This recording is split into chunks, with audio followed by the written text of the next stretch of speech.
बुरा हुआ बेटी के साथ। अच्छा क्या नहीं, बस सुना है वो बोले, बस सुनाऊं। कोई बात नहीं।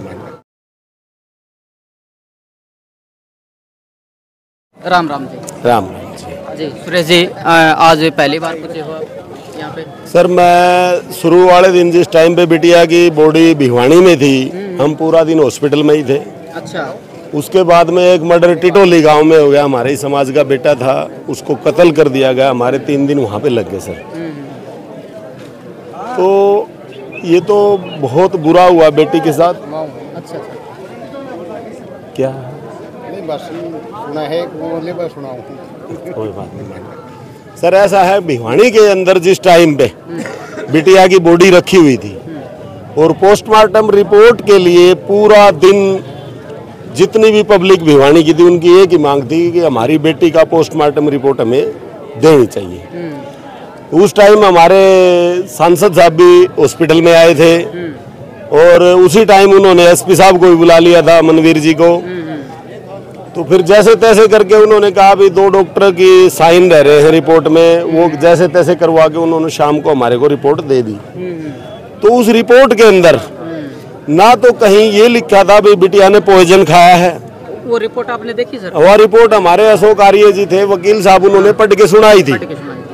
और उसमें क्लियर दिखाया गया था भी बिटिया की गर्दन लगभग सारी कटी हुई है, बिल्कुल थोड़ी सी बची हुई है।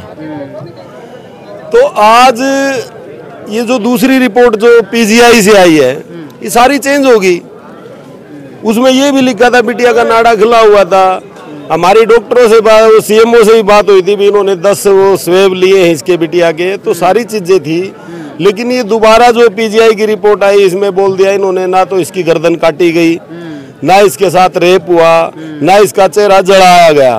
तो एक मान लिया किसी भी आदमी को आप, भाई एक मिनट बंद कर दे, किसी भी आदमी को आप दिखाओगे ना उस बॉडी को, कोई भी आदमी ये नहीं कह सकता कि उसका चेहरा जला हुआ नहीं है। संदेह हर आदमी के मोबाइल में फोटो है बिटिया की और गर्दन की स्पष्ट दिख रही है।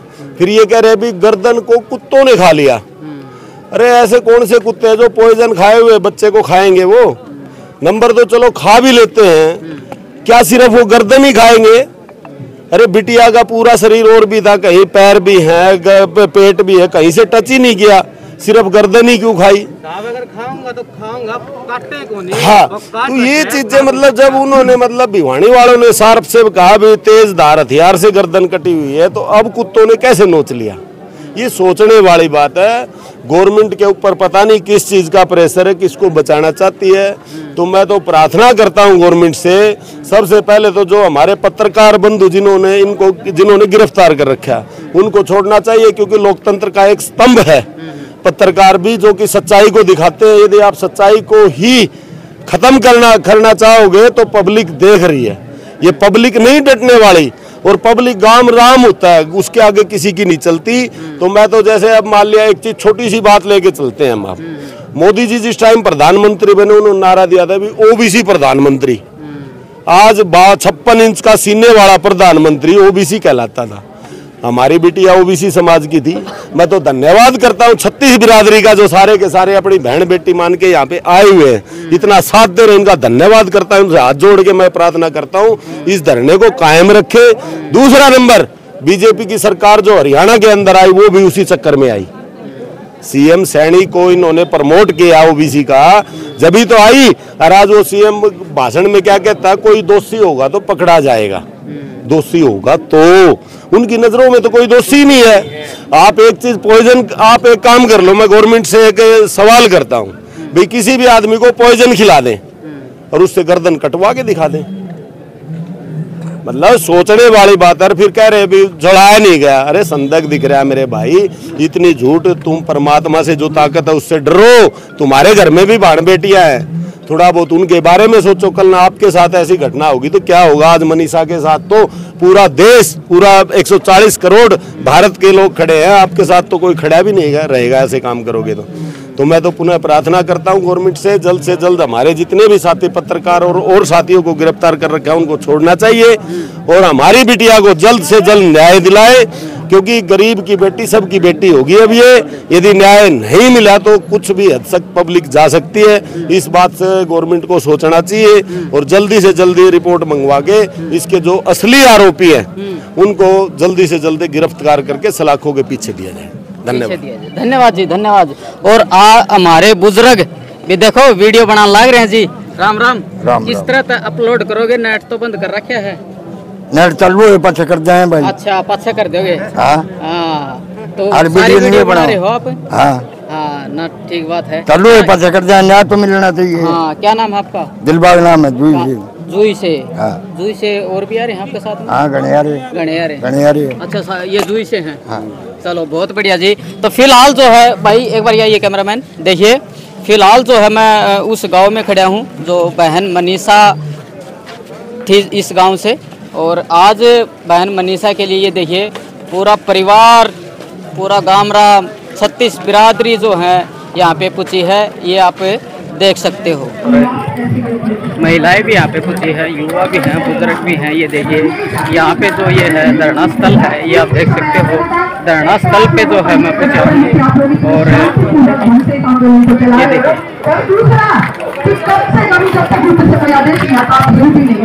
मैं तो आपकी सच में भी आभारी हूँ। तो इतना कीमती समय और इतना प्यार बहन मनीषा को और उसके परिवार को मिल रहा है। तो बस यही आग्रह करूंगी कि बस इस बात पे ध्यान दिया जाए कि उस बेटी की कोई कीमत नहीं थी वो सरकार लगा देगी। कोई नहीं लगा सकता उसकी कीमत। उस बाप से पूछो, उस माँ से पूछो जिसने वो खोई है। और आज जो आप लोगों में वो आगे है, बस इस आग को ऐसे बनाए रखना भाई, तन मन धन से जैसे भी है आप लोगों के बीच में है। सुलेखा दलाल आपके बीच में आई है, तो मैं ये चाहूंगी भाई जितनी हमारी जरूरत होगी सब आपके बीच में खड़े पाओगे। धन्यवाद। बहुत बहुत धन्यवाद बहन जी। अगले वक्ता है मंजीत खरड़, किसान सभा। आए और अपने विचार रखे। श्री मंजीत खरड़ जी।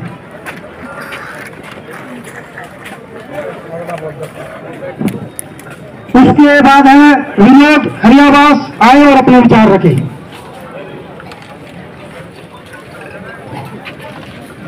सभी को हाथ जोड़ के नमस्कार। सारी रात का घरों बैठे बुढ़ार हमें तिलखी बहुत मारी, क्योंकि प्रशासन का ऊपर दबाव बहुत घनों है।